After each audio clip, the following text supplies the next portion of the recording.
I am making maple walnut fudge. Got my chocolate chips and my maple syrup. Okay, I'm gonna put this in the microwave and let it melt.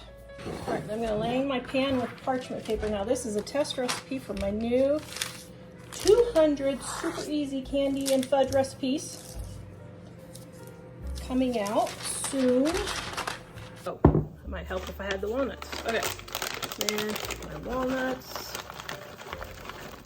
I'm gonna take my walnuts and sprinkle them on top. And I'm going to press them down. Oh my goodness, gonna put this in the fridge and let it set up. Ooh, this smells really good. All right, I've got my maple walnut. Okay, now I'm not a big fan of maple, but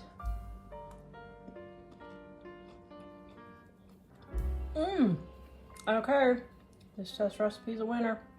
10 out of 10.